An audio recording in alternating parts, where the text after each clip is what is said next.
प्रणाम। हम किरण शर्मा अपना यूट्यूब चैनल पर सबके स्वागत करै छी, वंदन करै छी, अभिनंदन करै छी।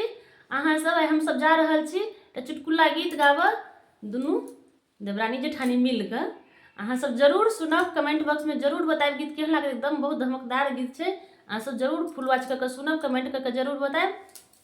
अगर गीत नीक लागत त कमेंट बॉक्स में जरूर लिखब गीत केहन लागल। देख लेबै कते इंतजार में रहै छथिन सेहो देख लेबै। अहाँ सब एकदम पल पल के इंतजार करै छी। जब रेलिया सीटी बजावे नादान पिया रेलिए से आवे। जब रेलिया सीटी बजावे नादान पिया रेलिए से आवे।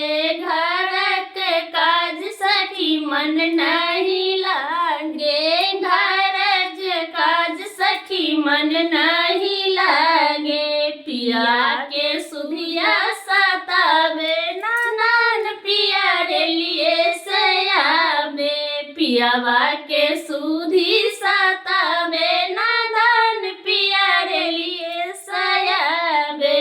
जब रेलिया सीटी बजावे नादान पिया रेलिए से आवे।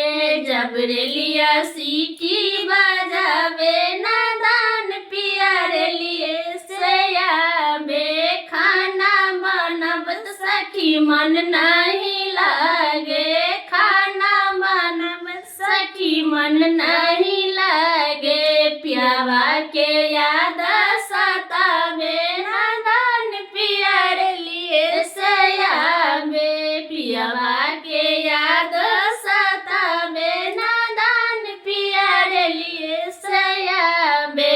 जब रेलिया सीटी बजावे नादान पिया रेलिए से आवे।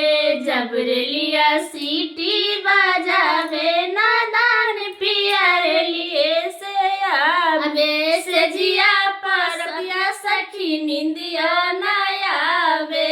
सजिया पर पिया सखी निंदिया न आवे। पियावा के याद सखी पल पल सतावे। सजिया पर पिया सखी निंदियो न आवे। पियावा के याद सखी पल पल सतावे।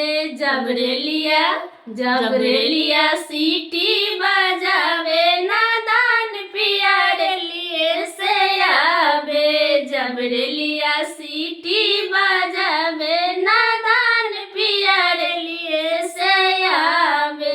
आप देखियो कते देर में एथिन घर पर, कमेंट करके बताएब।